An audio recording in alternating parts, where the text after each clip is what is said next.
Citation, Senator from Clay. What purpose do you wish to be recognized? Communicate with the body, Mr. President. Under suspension of the rules, please communicate. Thank you, Mr. President, members of the body. First of all, I'm glad to see John Cheeves here. I'll be interested to see how inaccurate his story is tomorrow in the Lexington Herald after we've talked about that in ethics today. But to that extent, I want to say something about what the senator from Franklin said. If I'm not badly mistaken, being somewhat of a historian, I think my great-grandfather, was one of the last people to grow it under a hemp contract for delivering rope to the U.S. Army. And I think that's pretty much what it was done at that point in time, and it was profitable. And if I'm not badly mistaken, I think Franklin County was one of the largest inland ports for the movement and shipment of cannabis. And I think even at Joe's Seafood, you might see a little plaque or a story on the wall down there about that. But I want to talk about, because some things have been said personally about me and some of the things that I have said. I want to say this about the senator from Jefferson 38. There is nobody in this body that I would rather be in a literal foxhole or a figurative political foxhole, and that I have any more respect for than the senator from Jefferson 38. I consider him a friend and a wonderful man, but we differ a little bit on this issue. And this is why I differ. As to the aspects of being something that is medicinal or therapeutic, for years I have asked for studies to be delivered to me. Give me something. The AMA, New England Journal of Medicine, Johns Hopkins, MD Anderson, Mayo. People said they would deliver them to me. They were there. I have yet to receive a single one. Not one. Recently, the article that was written by the Herald Leader talked about an individual, and they quoted me in the Herald Leader. And immediately after that article went public, I got a text from an ophthalmologist. That ophthalmologist said, "Robert, marijuana does lower eye pressure, but it has a very short half-life." And I'm reading directly from his text. "It only allows for a few hours of relief." He went on to say, "We have medication that is much cheaper and much more effective called," and I want to try to pronounce this, "letranaprost," that will do the same thing. So this is what I'm talking about. Bring, as the senator from Franklin says, bring the issue up. I'm fine with that. Somebody show me the evidence. But here's what I want to go further and say. In my role as the Senate President, I get to travel and I get to listen to a lot of good speakers.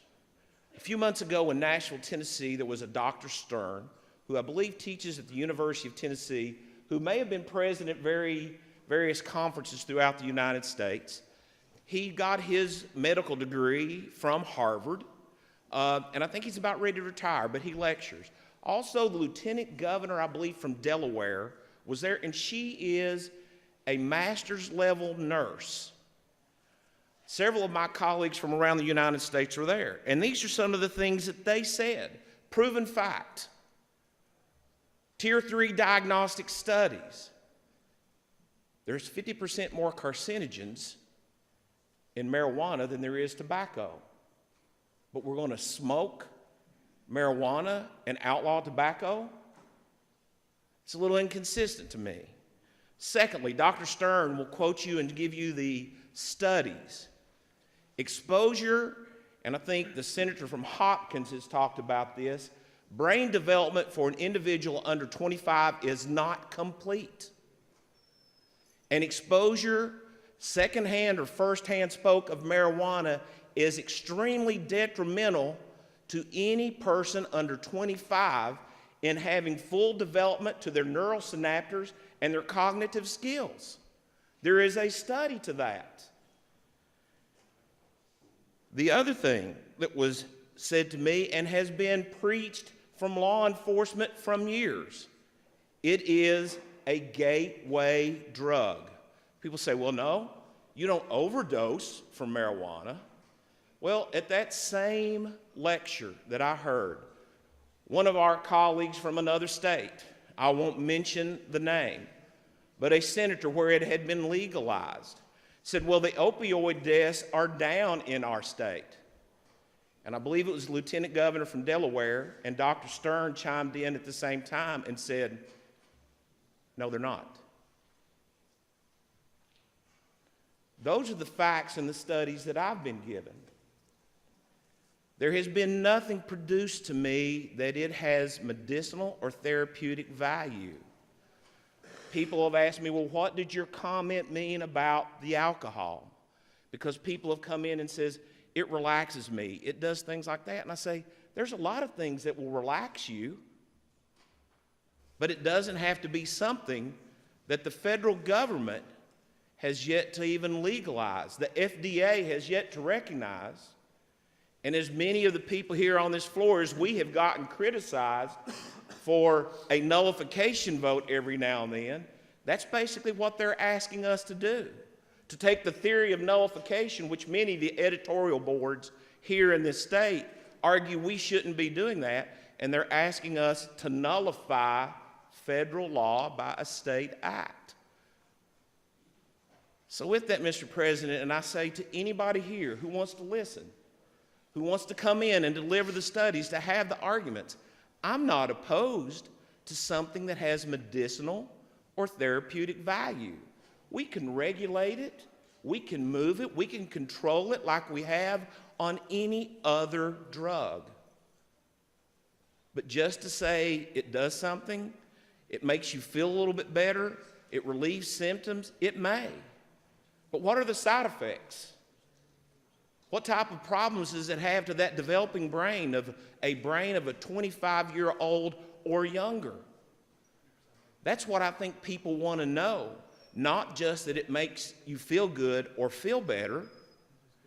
I know as well people who are in my area, and as the senator from Jefferson 38 has said, he knows people too that they have felt better after somehow ingesting marijuana after chemo or radiation treatments. I've had many family members too that have gone through things like that who have told me the same thing. But where is the study? Are there other drugs that have been looked at? And many times we will get drugs out on the market that years out we find out have adverse effects. We've seen it. You see it every day on the TV by lawyers who are advertising. If you got this drug that was approved by the FDA and you're having some type of adverse results, call us and we'll sue. All I'm asking for, and so people understand my position in the role I'm in and what I have heard in numerous meetings, is deliver me the study, an appropriate Tier 3 study with control groups that says it is medicinal or therapeutic. But to be something that is purely recreational, if this body and if this institution of the legislature so deems it to be appropriate to make it recreational, that's fine. That's the will of the bodies. That's the will of the legislature. I am only one of 138. But I can never go there with the background that I have had, and I appreciate the opportunity to explain this because many people have somewhat distorted my position and my view. Thank you, Mr. President.